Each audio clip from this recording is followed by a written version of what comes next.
बाप दादा की साकार वाणी है। मुरली के सामने पापा ने कहा, मीठे बच्चे, इस ज्ञान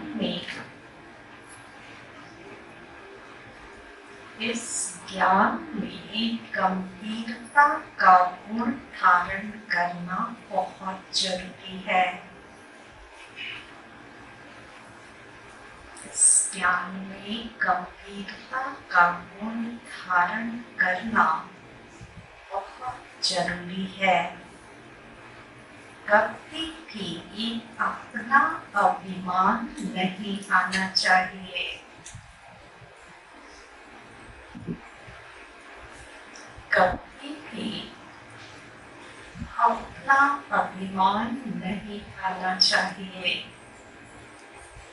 माताओं का रिगार्ड रखो। माताओं का रिगार्ड रखो। मीठे बच्चे, इस ज्ञान में गंभीरता का गुण धारण करना बहुत जरूरी है। कभी भी अपना अभिमान नहीं करना चाहिए। माताओं का रिगार्ड रखो। रश्मि बाबा ने पूछा, सभी बच्चों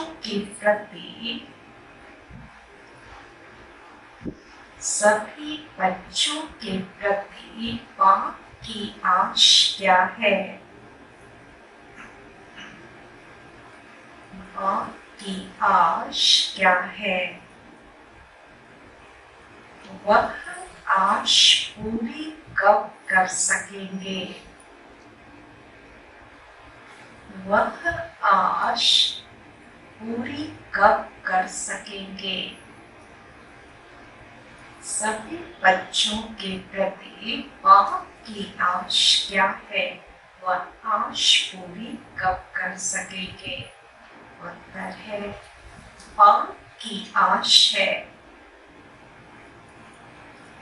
बाप की आश है। बच्चे ऐसा पुरुषार्थ करें। बच्चे ऐसा पुरुषार्थ करें जो नर से नारायण बनकर दिखाएं। जो नर से नारायण बनकर दिखाएं। इसमें ही बाप का शो होगा। इसमें ही बाप का शो होगा। ऐसा शो निकालो। ऐसा शो निकालो जो बाप का भी गायन हो। जो बाप का भी गायन हो तो बच्चों का भी गायन हो। तो बच्चों का भी गायन हो। बाबा कहे, बच्चे, अगर तुम नर से नारायण बनेंगे। बाबा कहे, बच्चे, अगर तुम नर से नारायण बनेंगे तो तुम्हारा ही मंदिर बनेगा। तो तुम्हारा ही मंदिर बनेगा और हमारा भी बनेगा।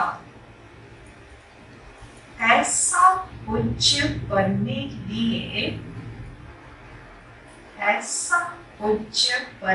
लिए फॉलो फादर।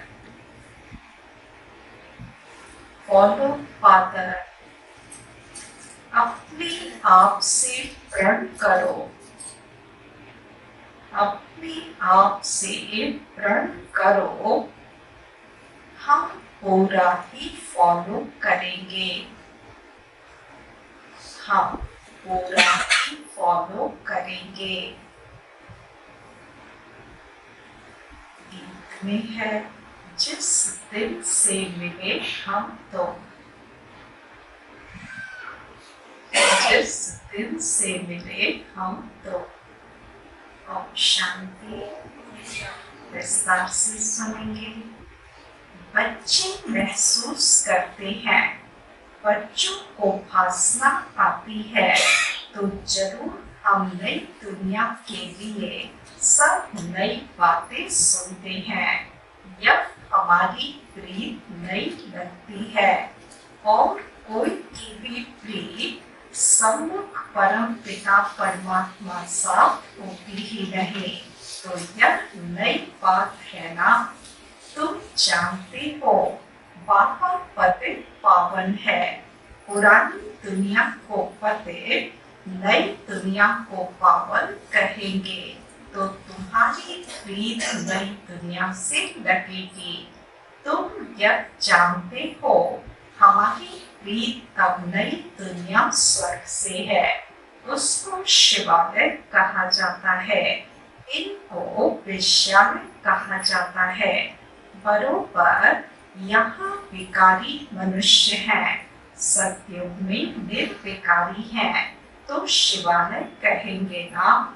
शिव बाबा ही ऐसी निर्विकारी दुनिया स्थापन करते हैं और जानते हो बरोबर इस पुरानी दुनिया में देवताओं के चित्र हैं, जो देवताएं नई दुनिया में रहने वाले हैं।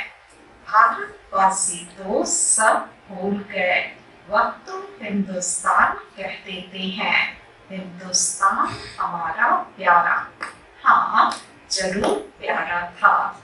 भारतवासी जो है गीत गाते रहते हैं हिंदुस्तान हमारा प्यारा, तो बाबा कहते हैं हाँ प्यारा था, पर कब प्यारा था?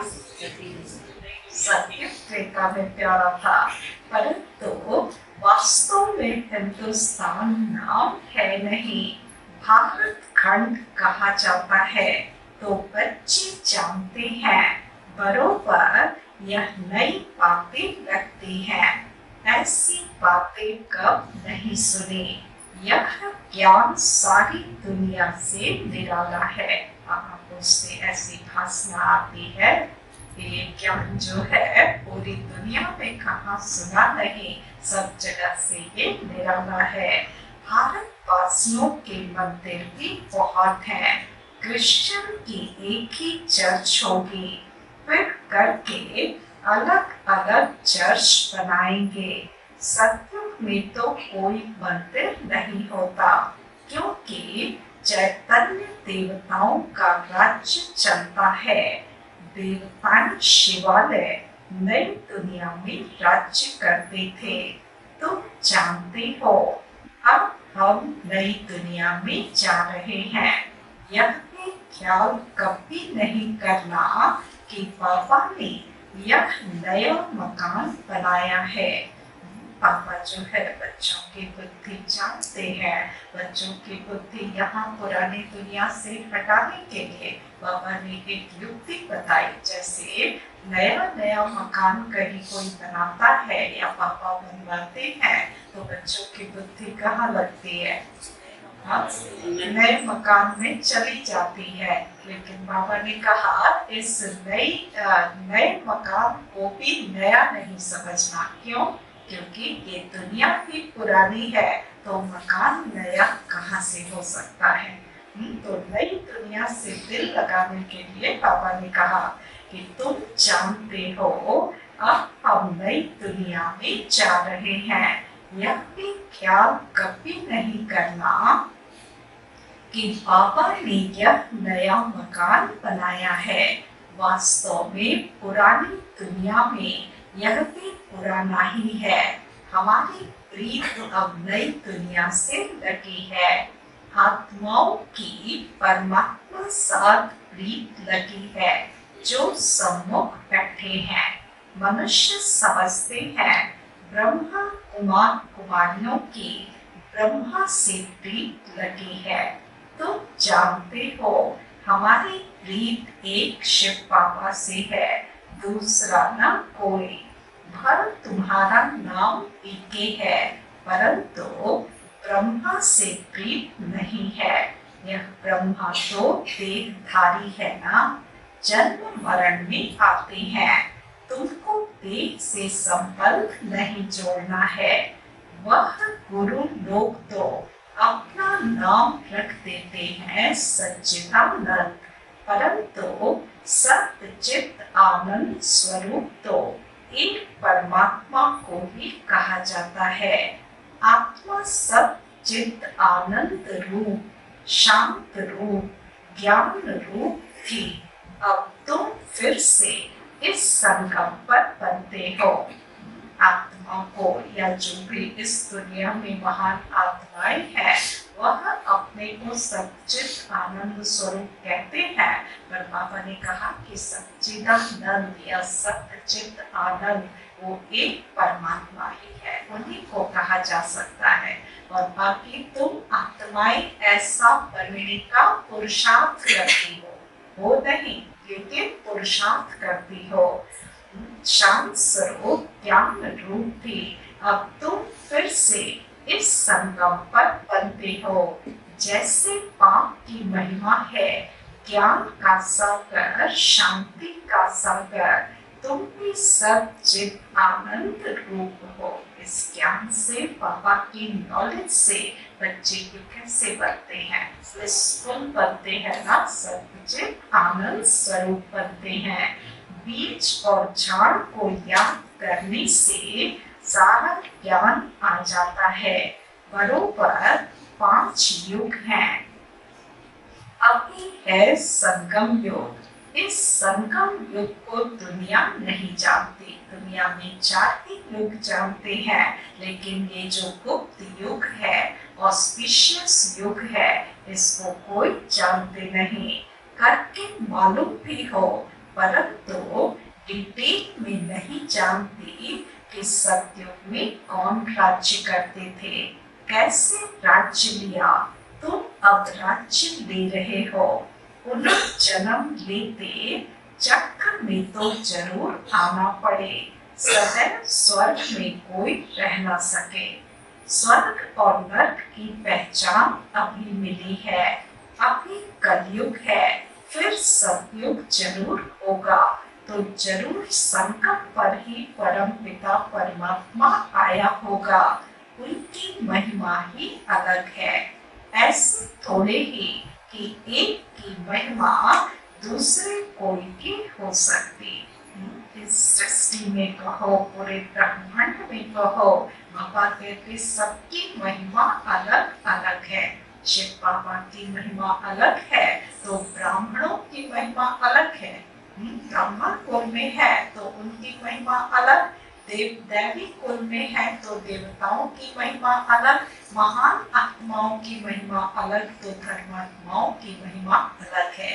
अलग अलग तरीके से सबका जो है अपना अपना गुण धर्म कर्तव्य है ना। तो इस प्रकार से महिमा होती है। लेकिन लोग क्या करते, एक की टोपी दूसरे के ऊपर रख देते। बाबा हमेशा कहते कि शिव बाबा की टोपी जो है अपने सिर पर रख ली है, शिवोत्तम कह देते हैं। तो इसलिए बाबा ने बताया कि एक की महिमा दूसरे कोई की हो न सके। हर एक का कर्तव्य अपना, संस्कार अपने, एक न मिले दूसरे से। हर एक आत्मा में अपना अपना पार्ट है। तुम बच्चों को समझाया गया है। आत्मा 84 जन्म लेती है। तुम नई बातें सुनते हो। भगवान जब मैं राजयोग सिखाए तुमको राजाओं का राजा अर्थात नर से नारायण, नारी से लक्ष्मी बनाता हूँ। बाबा पूछते भी हैं, तुम सूर्यवंशी नारायण बनेंगे या चंद्रवंशी राम बनेंगे? किसी से भी पूछो तो क्या कहेंगे? सूर्यवंशी ही बनने का पाप है ना। कहते हैं बाबा एक ऑब्जेक्ट तो सूर्यवंशी बनने की है। नंबर बार तो होते हैं ना। बैरिस्टर कोई बहुत अच्छा, कोई हल्का होता है। कोई सर्जन तो लाखों रुपया कमाते, कोई बहुत थोड़ा कमाते, पढ़ाई पर मदार रहता है। जो जितनी अच्छी रीति पढ़ाई करते हैं उसी पर सारा मदार है। पापा कहते पढ़ाई सोर्स ऑफ इनकम है, तो जितनी अच्छी रीति पढ़ेंगे उतना जो है कमाई होगी। तो सारा मदार पढ़ाई पर है। तुम्हारे में भी कोई तो बहुत कमाई वाले बनेंगे, तख्त पर बैठेंगे। यह बड़ा बेहद का ईश्वरीय कॉलेज है। उन कॉलेजों में हद होती है, इतने पास होंगे। यह है बेहद का कॉलेज। तो तुम नई बातें सुनते हो, अभी तुम समझ रहे हो।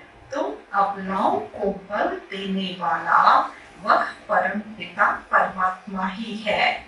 जानते हो परमात्मा पाप से हमको कितना बल मिलता है। हम वॉरियर्स अर्थात सेना है, युद्ध के मैदान में खड़े हैं। नई बात है ना, गीता ने पांडवों और कौरवों की लड़ाई दिखाई है, परंतु लड़ाई की तो बात है नहीं, हर एक बात नई है। आज बाबा सारे नए नए राज खोल रहे हैं। हर एक लाइन जो महावाक्य है, ईश्वरीय महावाक्य है, उसकी जो है वैल्यू बहुत है, क्योंकि ये सारी बातें नई हैं। पुरानी बातें शास्त्रों से लेकर के ही यदि बताए तो उनकी वैल्यू क्या होगी, है ना। नई बात की, नई इन्वेंशन की, नई चीजों की महत्व ज्यादा होती है ना। तो बाबा कहते हर एक बात नई है। श्री कृष्ण तो नई दुनिया का अल्फ है। आज बाबा ने जैसे उस दिन कहा था कि श्री श्री श्री श्री की टाइटल जो है बाबा ने किसको दी थी, लक्ष्मी को और नारायण को दी थी, है ना। आज पापा ने जो अल्फ कहते हैं परमात्मा को, ईश्वर को। तो आज पापा ने अपनी टाइटल जो है वो सूर्यवंशियों को दिया है। सूर्यवंशी में भी श्री कृष्ण को और बातें बाबा ने बताई कि श्री कृष्ण तो नई दुनिया का अल्फ है। अल्फ से लेकर सब नई बातें हैं।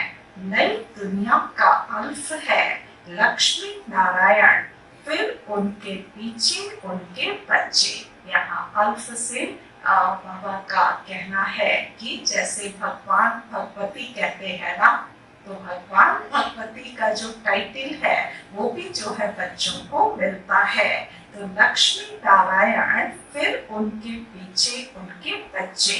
तो लक्ष्मी नारायण है सतयुगी मनुष्य सृष्टि के अल्फ। यहाँ मनुष्य सृष्टि का रचयिता अल्फ ब्रह्मा है। ब्रह्मा को भी क्रिएटर कह देते हैं ना। तो आज ब्रह्मा बाबा को भी बाबा ने अल्फ के टाइटल दी इस मनुष्य सृष्टि के रचयिता के रूप में। यहाँ मनुष्य सृष्टि का रचयिता अल्फ ब्रह्मा है। पहले पहले है परम पिता परमात्मा अल्फ, पीछे ब्रह्मा को अल्फ बनाते हैं। यहाँ तुम ब्राह्मण कुल के हो। ब्राह्मण कुल का बड़ा ब्रह्मा ही गाया जाता है। ब्राह्मण तो फल वह भी है, परंतु ब्रह्मा कुमार कुमारियां नाम कभी नहीं सुना है। दुनिया में भी ब्राह्मण कहलाते अपने को, लेकिन उन ब्राह्मणों के बच्चों को कभी ब्रह्मा कुमार कुमारी नाम तो नहीं सुना। वहाँ पे ऐसे नाम है नहीं। गीता में भी यह नाम नहीं है। तो नई बात है ना। भारत को हिंदुस्तान कहने कारण हिंदू धर्म कह देते हैं। अपने प्राचीन धर्म की पहचान नहीं है, जैसे कि देवता धर्म है ही नहीं, पहचान ही नहीं है, देवता धर्म नाम ही नहीं बचा हुआ है। इसलिए बाबा कहते कि अपने प्राचीन धर्म कोई पहचान नहीं, जैसे कि देवता धर्म है ही नहीं। अपने धर्म को न जानने कारण कहते हैं सब धर्म एक ही है। हर सब धर्म यहाँ रह सकते हैं, जिसको चाहे सो रहे फ्री है। भारत खंड जो है, हाँ, हिंदुस्तान भर नाम कहलाता, लेकिन फिर भी दिल इतना बड़ा है कि कोई भी धर्म की आत्मा जिसको चाहे वो यहाँ आ सकता है, रह सकता है, फ्री है। सभी धर्मों को मान देते हैं, कोई भी धर्म वाला आकर रह सकता है। बाहर में देखो, वह दूसरे धर्म वालों को निकालते रहते हैं। सिलोन, बर्मा आदि से इंडियन को निकालते रहते हैं। भारत तो वास्तव में प्राचीन देवी देवता धर्म वाला है, परंतु वह तो कहते कोई भी आकर रहे, सब इकट्ठे तो रह न सके। जहाँ तहाँ धर्मों की बहुत खिटपिट है। कहते हैं भारत सभी धर्मों को एशलम देगा, इसलिए भारत की महिमा है। अब तुम सभी नई बातें सुनते हो। इस समय भारत में देवी देवता धर्म का कोई है नहीं। हम उस नई दुनिया के लिए पुरुषार्थ कर रहे हैं। शिव बाबा स्वर्ग रचते हैं।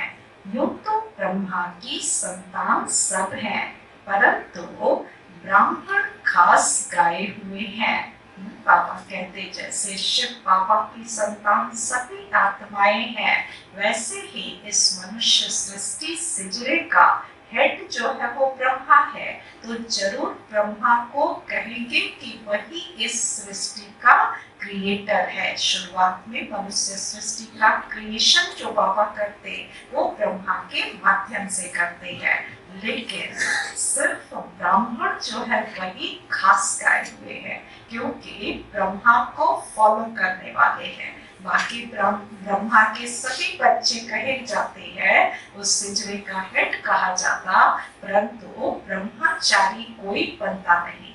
शुद्र अपनी विचारधाराओं पे चलेंगे तो उनको कैसे उनको ब्राह्मण करेंगे, कैसे उनका गायन करेंगे। तो ब्राह्मण खास गाए हुए हैं। उनको कब रचा? जरूर संगम पर रचा। वर्ण पे अच्छी रीति दिखाने हैं। हम ब्राह्मण ज्योति, फिर देवता, क्षत्रिय, वैश्य, शूद्र बनते हैं। तो यह ज्ञान बड़ा गुह्य रमणीक है, मुश्किल किसकी बुद्धि में बैठता है। तो बच्चे इस ज्ञान को अच्छी रीति धारण करो। कभी भी ब्राह्मणी से रूठना नहीं, रूठ करके पढ़ाई को नहीं छोड़ना है, नहीं तो रसातल में चले जाएंगे। बात आया है सुनाने, तो सुनना चाहिए ना। बाबा आकर के नई नई बातें सुना रहे हैं, तो सुनना चाहिए ना। भक्ति मार्ग में कितना नियम होता है गीता सुनने का, वह पूरे नींद से सुनते हैं। मंदिर में भी नींद पूर्वक जाते हैं, रोज पक्का नींद रखते हैं। तुम्हारा नींद तो बड़ा कड़ा है। दुनिया के जो भी नियम पूर्वक फॉलो करने वाले हैं, बाबा कहते तुम बच्चों का नियम उससे भी बहुत कड़ा है।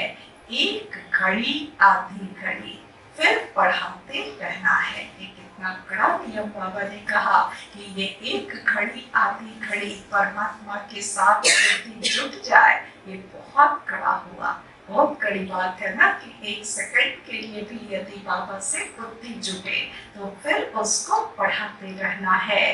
बाबा को याद करने से बुद्धि का ताला खुलेगा। विचार सागर मंथन कोई शिव बाबा नहीं करते हैं, उनको दरकार ही नहीं विचार सागर मंथन की। तुमको दरकार रहती है। बच्चों को विचार सागर मंथन करना है, ब्रह्मा कुमार कुमारियों को करना है। क्यों करना है विचार सागर मंथन? विस्तार में तो हमेशा रहते हैं, विस्तार से विस्तार में आओ, समझेंगे तो धारणा करेंगे। विचार सागर मंथन करने से अपने एक्सपीरियंस बढ़ते हैं, अनुभव बढ़ते हैं, और अनुभव अच्छी रीति से कोई भी चीज को करेंगे तो दूसरों को समझाना इजी होता है। बिना अनुभव के रट करके समझाना मुश्किल काम है ना? रट करके यदि समझाना चाहेंगे तो बहुत मुश्किल है, और यदि विचार सागर मंथन करके उस बात को समझ करके अनुभव में ला करके फिर उस अनुभव से समझाएंगे तो बहुत इजी होता है। इसलिए बाबा ने कहा कि तुमको दरकार रहती है किसको कैसे समझाए, तो कभी भी रूठना नहीं चाहिए, क्योंकि विचार सागर मंथन करने के लिए नए नए पॉइंट्स रोज चाहिए, है ना? और यदि ब्राह्मणी से रूठ गया तो फिर पॉइंट्स कहाँ मिलेगी? नहीं मिलेगी ना। तो इसलिए पापा ने कहा कभी भी रूठना नहीं चाहिए, एक दो का रिकॉर्ड रखना चाहिए। कई बच्चों को महारथियों का रिकॉर्ड रखना आता नहीं। ब्राह्मणियां जो है वह फिर भी मुख्य है। 10-12 को आप समान तो बनाती है ना, तो उनका रिकॉर्ड रखना पड़े। तुम जैसे कि शिव पापा के एजेंट हो। सभी एजेंट्स एक जैसे तो नहीं होते हैं ना, नंबरवार होते हैं, फिर भी एजेंट्स तो है ना, हर नंबरवार है, लेकिन है सारे बच्चे शिव पापा के एजेंट्स।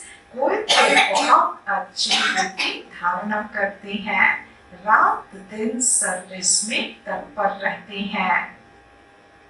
शिव पापा भी यहाँ सर्विस पर आई है ना। बाबा कहते हैं मैं डबल काम करता हूँ, भक्तों की भी सर्विस करता हूँ। तुम जानते हो सारी दुनिया में साक्षात्कार कराने का कर्तव्य कौन करते हैं? बाबा का डबल काम क्या है? एक तो ब्राह्मणों की सेवा करने के लिए बाबा आते हैं, दूसरा भक्तों की सेवा करते। भक्तों की सेवा कैसे करते हैं? साक्षात्कार करा करके।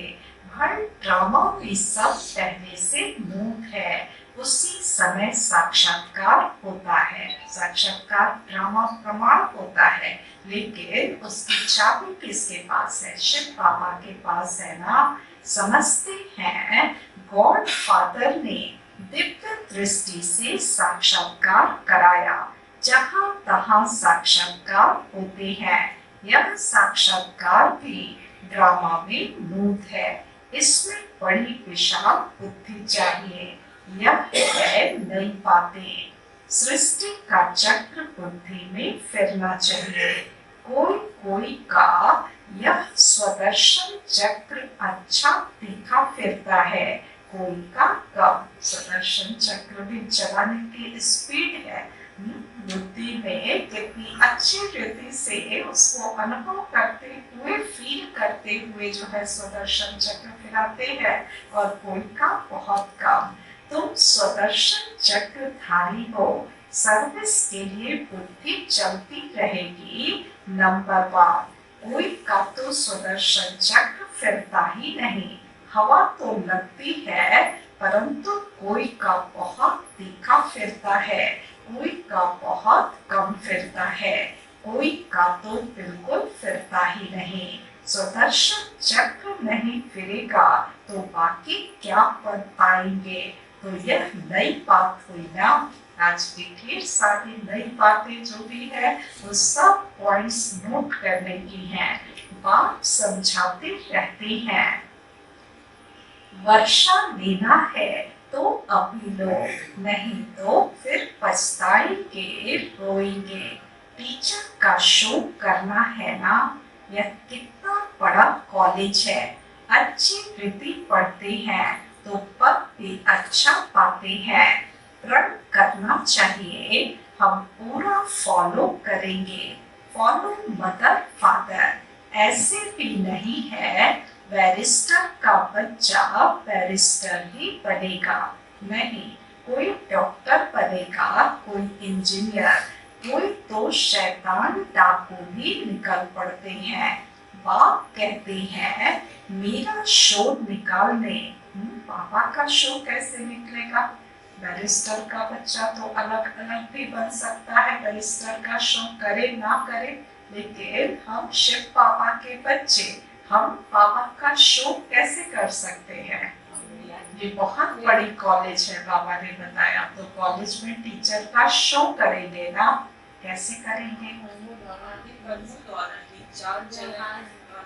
कैसे करेंगे? याद में रहना। बाबा का शो कैसे होगा?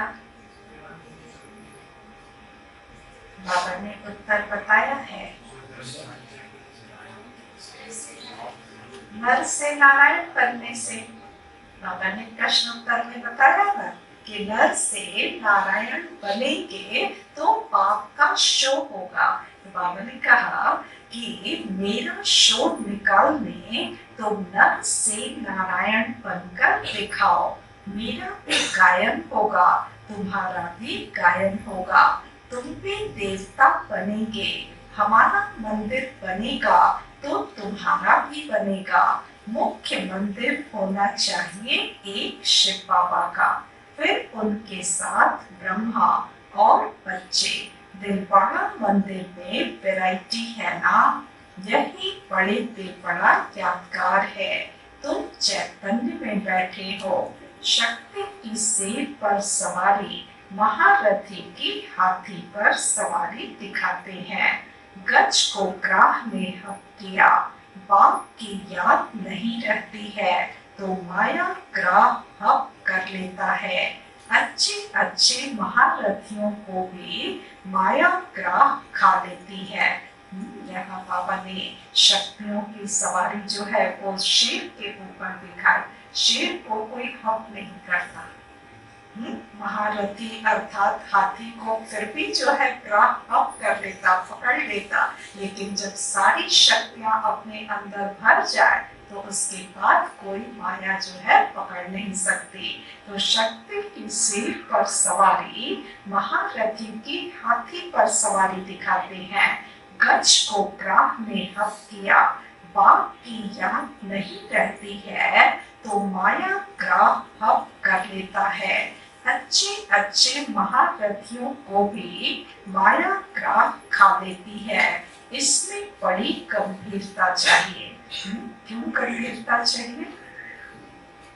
बाबा ने कहा अच्छे अच्छे महारथियों को भी माया ग्राह खा लेती है, इसमें बड़ी गंभीरता चाहिए। क्यों? महारथी भी हक कैसे हो जाते हैं? अभिमान से। देह अभिमान ही जो है वो गिराने का साधन है ना? तो है तो महारथी, लेकिन उनको भी माया कब हक करेगी? जब भाग में आ जाएंगे। इसलिए बाबा ने कहा कि बड़ी गंभीरता चाहिए और अभिमान नहीं आना चाहिए। मैं यह करता हूँ, जितना हो सके हर बात में माताओं को आगे रखना है, माता का रिकॉर्ड रखना है। सब चाबी माता के हाथ में होनी चाहिए, माता द्वारा समाचार आना चाहिए।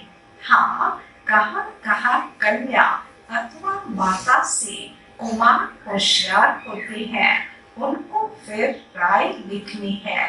हुक्म सरकार का, राज्य रानी का है। पहले रानी फिर राजा, पहले माता गुरु चाहिए। पुरुष को गुरु बनने का कायदा नहीं, माता को आगे करना है। लो ऐसे कहता है। भक्त कहाँ पुरुष भी निमित्त बनते हैं, जो माताओं को ज्ञान में ले आते हैं, परंतु मेजॉरिटी माताओं की है। अहंकार नहीं होना चाहिए। मैं सब जानता हूँ, मैं होशियार हूँ। थोड़ा सा भाइयों के अंदर अहंकार ज्यादा आता है, जल्दी आता है, इसलिए बाबा जो है सावधानी देते हैं। अहंकार नहीं होना चाहिए कि मैं सब जानता हूँ, मैं होशियार हूँ। होशियार माताओं को बनाना है। बाबा ने जब ये मुरली चलाई होगी, जगदीश भाई ने इसको अक्षरशः पालन किया। हाँ, जगदीश भाई इतने नॉलेजफुल थे, इतनी नॉलेज उनके अंदर थी, लेकिन भाई ने जो है माताओं को, बहनों को भाषण लिख लिख करके दिया, प्रैक्टिस कराया। एक एक बहनों को जो है भाई ने भाषण लिख करके उसको बोलने का अभ्यास करा करके उनको आगे किया। तो बाबा के ये जो है श्रीमत थे कि होशियार माताओं को बनाना है, माता द्वारा सेंटर आदि चलाना है, अंत में सन्यासी आदि को भी माताओं के ही बाण लगने हैं, तो कायदे से चलना है। परम पिता परमात्मा की निंदा करने वाले उच्च पद पा नहीं सकेंगे। बाबा सावधान सबको करते हैं, बहुत मीठा बनना है। कोई की बात पसंद नहीं आती है तो एक कान से सुन दूसरे से निकाल दो। आज बाबा ने युक्ति बताई, कोई की बात नहीं पसंद आती है तो एक कान से सुन करके दूसरे कान से निकाल दो। क्रोध बहुत नुकसान करता है। कोई कोई लिखते हैं, काम से क्रोध को क्यों नहीं तीखा रखे, परंतु नहीं, काम तो आदि मध्य अंत दुख को प्राप्त कराता है। पतित पावन एक ही बाप गाया हुआ है, सन्यासी पावन नहीं बना सकते। तो तुम नई बातें सुनते हो, उच्च से उच्च भगवान बैठ तुमको पढ़ाते हैं, उनको ही श्री श्री कहा जाता है। फिर मनुष्य सृष्टि में श्री लक्ष्मी, श्री नारायण, श्री राम, श्री सीता को कहते हैं। अच्छा, उनको ऐसा श्रेष्ठ किसने बनाया कि मनुष्यों के नाम के आगे श्री अक्षर आया, श्रेष्ठ अक्षर आया। उनको ऐसा श्रेष्ठ किसने बनाया? श्री श्री शिव बाबा ने। अच्छा, मीठे मीठे सिके रथे बच्चों प्रति माता पिता बाप दादा का याद प्यार और गुड मॉर्निंग। रूहानी बाप की रूहानी बच्चों को नमस्ते। हम रूहानी बच्चों की रूहानी बाप को नमस्ते नमस्ते नमस्ते। धारणा के लिए मुख्य सार है, आपस में एक मत होकर रहना है। आपस में एक मत होकर रहना है। एक दो को रिगार्ड देना है। एक दो को रिगार्ड देना है। रूठ कर कभी भी पढ़ाई नहीं छोड़नी है। रूठ कर कभी भी पढ़ाई नहीं छोड़नी है। दूसरी पॉइंट, क्रोध बहुत नुकसान कारक है।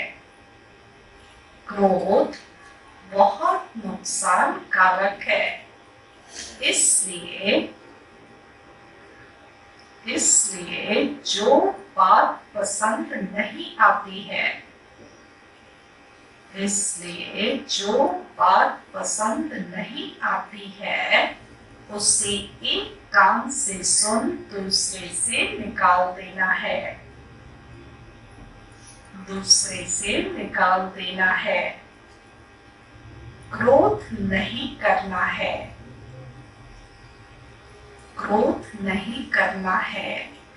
बहुत बहुत मीठा बनना है। बहुत बहुत मीठा बनना है। वरदान दिया बाबा ने, बुद्धि द्वारा शुद्ध संकल्पों का भोजन स्वीकार करने वाले, बुद्धि द्वारा शुद्ध संकल्पों का भोजन स्वीकार करने वाले सदा स्वच्छ होली हंस भवा। सदा स्वच्छ होली हंस भवा। बुद्धि द्वारा शुद्ध संकल्पों का भोजन स्वीकार करने वाले सदा स्वच्छ होली हंस भव। स्पष्टीकरण है, होली हंस कभी भी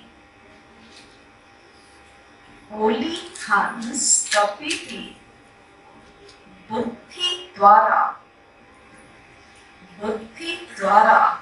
सिवाय ज्ञान के मोती के और कुछ भी स्वीकार नहीं कर सकते।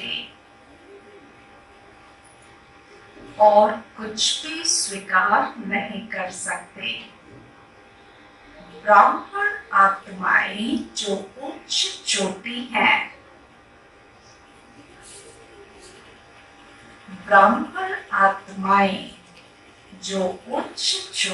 हैं, वह कभी भी नीचे की बातें स्वीकार नहीं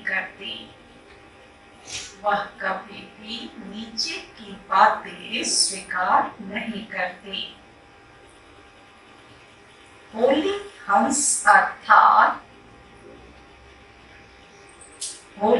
हंस अर्थात सदा स्वच्छ, सदा पवित्र।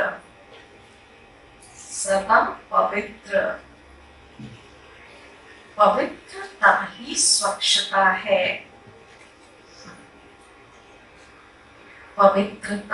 स्वच्छता है। होली हंस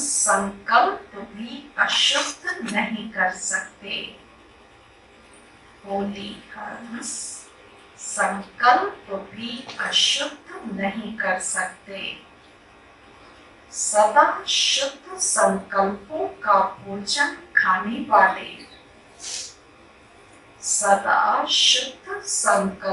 का भोजन खाने वाले होली हंस सदा तंदुरुस्त रहते हैं। होली